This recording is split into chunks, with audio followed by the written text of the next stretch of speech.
truest thing about you is what your Creator says about you. In our age of information overload, brands that sell themselves as lifestyles instead of products, family breakdown, and the infinite expansion of lifestyle choices, we find ourselves with an identity crisis. And the crisis is deep. If we are not grounded in who designed us and what we are designed to be, every other lifestyle option will frustrate and eventually destroy us. Our crisis of identity is so deep, we have a term for how we think we can fix it. We call it identity politics. Identity politics and the ideas behind it really do focus on an individual's identity, but it does that by chopping a person up into small pieces, creating judgments about them based on skin color, sexuality, and social status. It ends up creating an endless and unfixable cycle of suspicion and tension. It addresses identity, but in a destructive manner. There is a better way to answer your identity, who you are and why you are here and what makes you valuable. In Thrive, we describe identity in Christ as finding satisfaction in becoming who God made me to be. To help us understand how to build that kind of identity, we make use of two disciplines, well-being and Christ-likeness.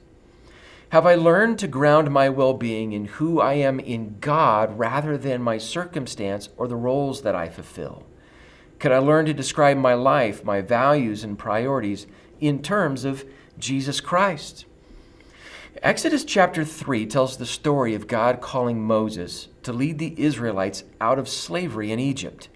God talks to Moses out of a burning bush that is not consumed and tells him that God will use him to do what Moses was designed to do.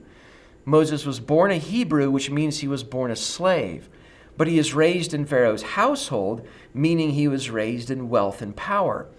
Later in life, Moses killed an Egyptian who was beating a Hebrew slave and had to flee into the wilderness. It looked like Moses found a new life with a new family, including a wife and children. But God had more for him to do. Moses was born into slavery, raised in power, but he will return as God's man. God designs us and uses us.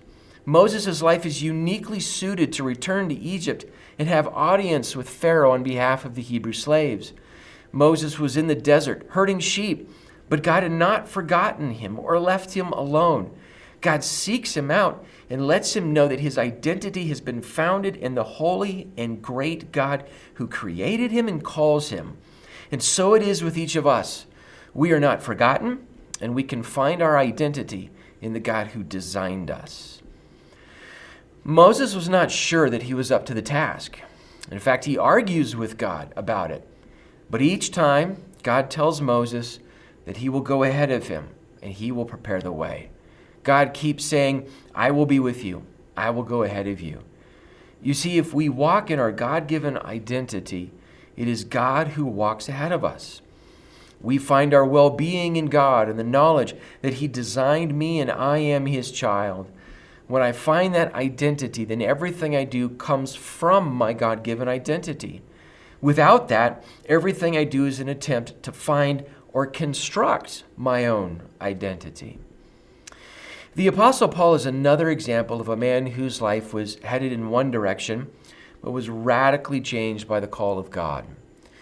When Paul writes to a young pastor in 1 Timothy, he is clear about what God did in his life.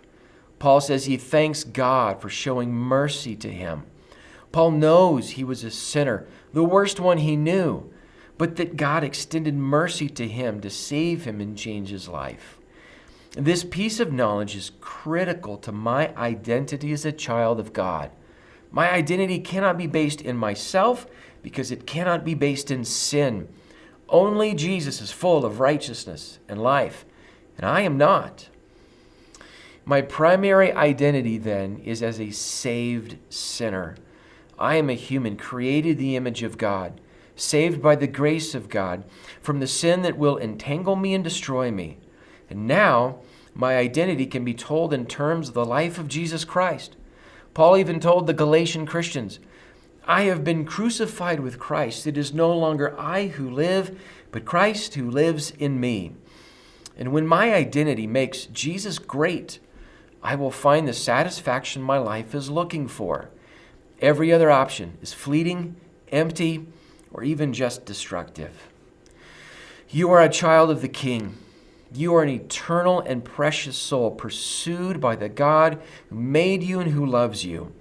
You are a sinner saved by grace. You are a follower of Jesus Christ, growing into the character of your Heavenly Father. You are an eternal soul held in the hands of your God and ultimately untouchable by the forces of the world around you.